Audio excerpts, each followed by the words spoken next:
Bismillah, alhamdulillahi wassalatu wassalamu ala rasulillah. Assalamu alaikum wa rahmatullahi wa barakatuh. Head õed ja vennad, selles videos ma tahaksin rääkida paarist asjast, mida me peaksime jälgima, et me Ramadani ajal või paastudes ei teeks. Ja esimene tähtis asi, millest me peaksime hoiduma araabia keeles qaulu zuur wal amal bi muqtadahu, mis tähendab praktiliselt valetamist ja sellele vastavalt käitumist. Nii et hoidkem kindlasti Ramadani ajal ja eriti paastudes valetamisest eemal. Ja muidugi valetamine on keelatud ka muudel aegadel, aga just Ramadani ajal on see keeld veel eriti tugev. Ja Bukhari on oma hadithi kogumikus edastanud hadithi Abu Hurairalt, prohveti kaaslaselt radiyallahu anhu, et prohvet Muhammad sallallahu alaihi wasallam ütles: "Man lam yada'a qawla az-zuri wal amal bihi, falaysa lillahi hajatun fi an yada'a ta'amahu wa sharabahu." Mis tähendab, et kes ei jäta valetamist ja sellele vastavalt käitumist, või siis näiteks inglisekeelses tõlkes on ka sellist ignorantset käitumist või vastikut käitumist, et falaysa lillahi haja, et Allah ei vaja seda, et see inimene jätaks siis oma söögi ja joogi. Et kui sa paastudes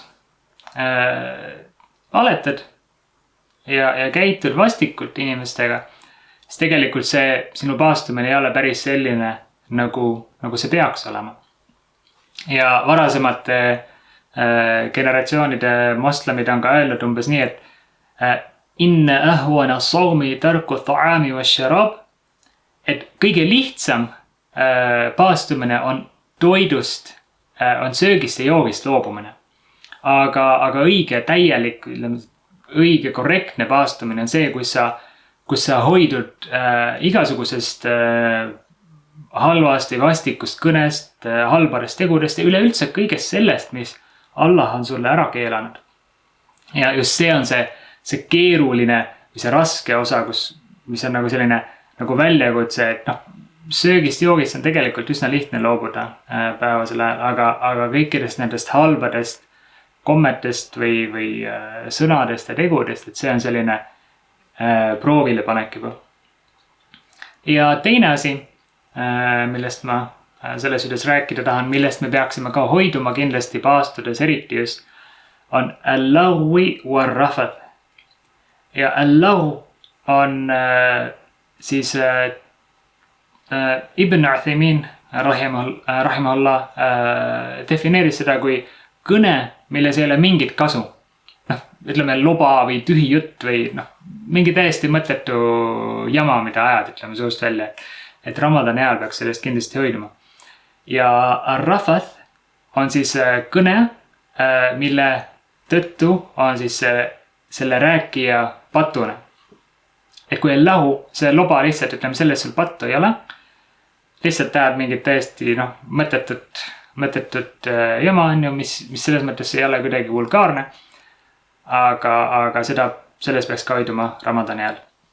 Aga siis see teine, see ar-rafath, see on siis igasugune selline ropendamine näiteks või mitte siis valetamisest ma rääkisin, aga just nagu selline vulgaarsel viisil rääkimine, ropendamine. Ja mis on paraku hästi tavapäraseks saanud, et me kasutame igasuguseid, isegi eesti keelde on igasugused F-sõnad on ju, või üks konkreetne, et ja muud sõnad, mis kuidagi tulevad niimoodi automaatselt keelele peaaegu, isegi me ei mõtle selle peale ja eks meil eesti keeles ole ka neid päris palju, neid selliseid roppusi, mida inimesed vahepeal kipuvad ütlema. Et me peaksime sellest hoiduma ka üleüldse, aga eriti siis Ramadani ajal. Sest prohvet sallallahu alaihi wasallam ütles, Leisa siyamu min al-akli wa sharabi, innama siyamu min al-lagwi wa rafath. Et paastumine ei ole ainult söögist ja toidust loobumine või eemalhoidmine, aga paastumine on tühjast lobast ja ropendamisest või siis vulgaarsest kõnest hoidumine. Ja selles samas hadiithis läheb ka prohvet jutuga edasi, ütleb فَإِنْ سَابَّكَ أَحَدْ وَجَهَلَ عَلَيْكَ فَقُلْ إِنِّي صَائِمْ. Mis tähendab, kui keegi solvab sind või käitub sinuga siis ignorantsel või vastikul moel, ütle, ma paastun.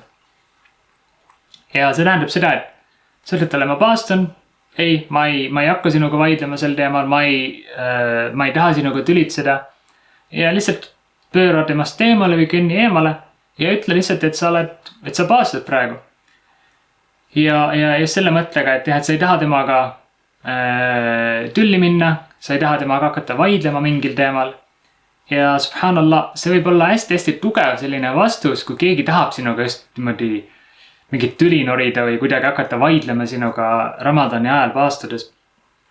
Et see on hea selline vastus, mis võiks ka olla sellele inimesele, kes seda tüli tahab alustada või sellist vaidlust, ka selline hea meeldetuletus või selline äratuskell, et stopp. Meil on praegu paastuaeg, me peaksime kõigest sellest hoiduma. Ja eriti just Ramadani ajal, et muidugi muudel aegadel ka me ei peaks kuidagi vaidlema vendadega, õdedega, eriti tühiste asjade pärast, mida juhtub ka. Aga just siis Ramadani ajal on eriti just see, et kui keegi ütleb sulle midagi halvasti või tahab sinuga vaidlema hakata, ütle lihtsalt ma paastun ja hoidu temaga siis selle vaidluse jätkamisest. Ja subhanallah, kui sa suudad seda teha, siis mashallah, see on nagu hästi selline hea nagu selline tase või hea suhe loojaga, et okei, et Allah ütleb mulle, et ära tee seda ja sa ei tee seda, isegi kui sa võib-olla tahad nagu sisimas ka nagu tahad midagi, sul on mingi hea esimesel tahad vastu öelda talle, just pähe tuli mingisugune hea lause või mõte, aga sa hoidud sellest, et see on ka osa sellest paastumisest. Ja samuti prohvet sallallahu alaihi wasallam on öelnud hadiithis, kem min saimin leisa lahu min siyamihi illa dhama wa kem min qaimin leisa lahu min qiyamihi illa sahar. See tähendab, et paljud paastujad ei saa paastumisest muud või nende selle tulemusele muu kui janu. Ja paljud, kes palvetavad, seisavad ööpalvuses, ei saa sellest muud kui lihtsalt selle, et nad on öösel üleval olnud. Ja õpetlased on öelnud, et see tähendab seda, et miks see nii on siis, et miks nad ei saa sellest muud kui selle janu ja selle lihtsalt üleval oldud öö. Et nad on rikkunud siis oma paastu mingite teguritega, nagu siis näiteks ropendamine või mingid vastikud teod. Ja isegi mõned õpetlased, mõned suured õpetlased islamis on ka öelnud, näiteks Ibrahim an-Nakhai, rahimahullah, et kes uskusid siis, et see teeb paastu täiesti nagu, või nullib ära selle paastu, et teeb selle täiesti rikutuks. Et kui sa ropendad, räägid vastikult inimestega, oled tegudes ka vastik inimestega, et siis hoidud sa söögist joogid, siis sellele vahet, et sinu paast on rikutud sellega. Et muidugi korrektne arvamus on see, et see paast on ikkagi selles mõttes kehtiv, aga see lihtsalt näitab selle asja nagu tõsidust, et mõned õpetlased on ka sellisel arvamusel. Aga korrektne on jah, sest et paast ikkagi kehtib, aga muidugi see tasu, mis sa selle paastu eest saad, ei ole see sama kui selle inimese tasu, kes sellest hoidub, sellest halvast kõnest, vastikusest, valetamisest, nii kõnes kui tegudes. Ja lõpetuseks võib-olla on tähtis ka mainida seda, et kuigi jah, Iid on veel kaugel, siis zakat al-fitr, mida me siis maksame ja anname Ramadani lõpus, et see on seotud ka selle ar-rafathi ja al-lahwiga, mis olid siis tühi loba ja ropendamine või vulgaarne kõne. Sest prohvet sallallahu alaihi wasallam on öelnud, või Ibn Abbas, prohveti kaaslane radiallahu anhuma, on öelnud, et Jumala sõnumitooja sallallahu alaihi wasallam tegi zakat al-fitri puhastuseks paastujale tühjast lobast ja siis vulgaarsest kõnest või ropendamisest. Et see on siis inimesele puhastuseks, et kui ta ütleski Ramadani ajal paastudes, ütleski mingit roppusi või ajas lihtsalt nii palju tühja loba, et siis see zakat al-fitr on just selle puhastuseks.